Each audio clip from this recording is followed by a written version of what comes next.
क्या भविष्य में यात्राएं ऐसी होंगी? अगर हाँ, तो यात्रियों के साथ चल रही हाइपरलूप की यह पहली टेस्ट रनिंग इसकी एक सफल झलक थी।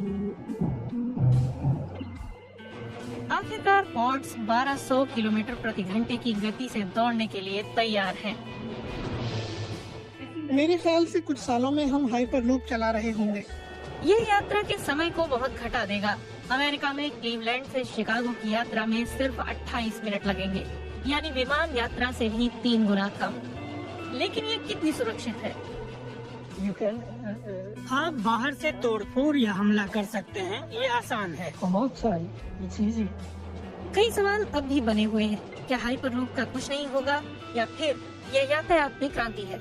यह आदमी 2013 में हाइपरलूप का आइडिया लेकर आया था और यह तो इसके लिए बहुत सारा पैसा भी लाया। लेकिन ये अरबपति अब भी इसके बारे में नहीं सोच रहा है। कैलिफोर्निया की हाइपरलूप टीटी इसे आकार देने में लगी है। दुनिया भर में इसके 800 कर्मचारी हैं और इसके पास 3 करोड़ अमेरिकी डॉलर से ज्यादा का शुरुआती बजट है। लेकिन नई टेक्नोलॉजी को पहले अनुमति चाहिए, जिसके लिए जर्मन एजेंसी के साथ कंपनी काम कर रही है। हमें नियमों के कारण समस्या हो रही है। कभी कभी टेक्नोलॉजी पहले आ जाती है और उसके नियम बाद में बनते हैं। हम ट्यूफ के साथ नियमों का ढांचा बनाने पर काम करने वाली पहली कंपनी है।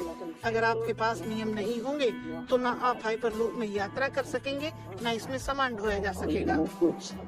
हाइपरलूप ट्यूब बनाना एक खर्चीला काम है। सिर्फ 1 किलोमीटर ट्यूब बनाने का खर्च 6 करोड़ अमेरिकी डॉलर आता है।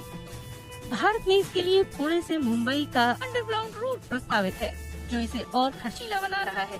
लेकिन इससे आतंकी हमलों का जोखिम कम होता है। इस रूट को बनाने पर 8 अरब डॉलर लगेंगे, एक ऐसी रकम जो निवेशकों को डरा रही है।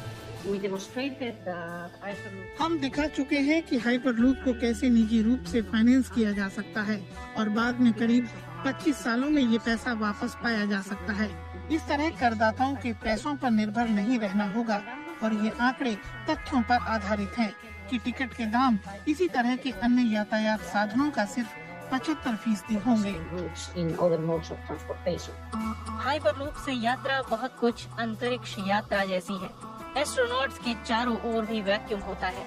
हाइपरलूप ट्यूब में भी लगभग वैक्यूम जैसी स्थिति होती है, जो हवा से होने वाले घर्षण को कम करती है और पॉड को खींचती है। इसी से सुपर हाई स्पीड संभव हो पाती है। लेकिन अगर पॉड लीक होने लगे तो यात्री कुछ ही सेकंड्स में मारे जाएंगे। अब तक कोई इसका हल नहीं खोज सका है। ऐसी स्थिति में पॉड को बहुत धीरे से ब्रेक लगाना होगा। यात्रियों को विमानों की तरह ऑक्सीजन मास्क मिलेंगे। ऐसे में बस इन्हीं संभावित तरीकों के बारे में सोचा जा सकता है। अगर ये इतना महंगा है तो आर्थिक तौर पर इसका कोई मतलब नहीं। ये सफल नहीं हो सकता अगर सुरक्षा को इतना भारी खतरा है या फिर उससे जुड़े मुद्दों को सुलझाना बहुत महंगा हो। तो क्या हाइपरलूप सिर्फ एक सपना रहेगी? माल ढुलाई उद्योग ऐसा नहीं मानते। माल ढुलाई यात्री परिवहन से आसान है और जब इंसान नहीं होगा तो सुरक्षा स्तरों में भी कमी होगी। हैम्बर्ग का बंदरगाह हाइपरलूप टीटी के साथ कंटेनर ट्रांसपोर्टेशन को तेज करने के नए विचारों पर काम कर रहा है। हाइपरलूप छोटी दूरियों के लिए उपयुक्त नहीं है, ये मध्यम या बड़ी दूरियों के लिए है। हम अभी ऐसे रूट के बारे में सोच रहे हैं जो जमीन पर 300 किलोमीटर से ज्यादा लंबा हो और 2 बड़ी बिजनेस हबों को जोड़ता हो। ऐसे रूट जहां बड़ी संख्या में बहुत समय लगाकर कंटेनर्स ले जाए जाते हैं। मुझे लगता है ऐसी जगहों पर हाइपरलूप का सही इस्तेमाल हो सकेगा। अगला कदम है उचित और लंबे टेस्ट रूट बनाना,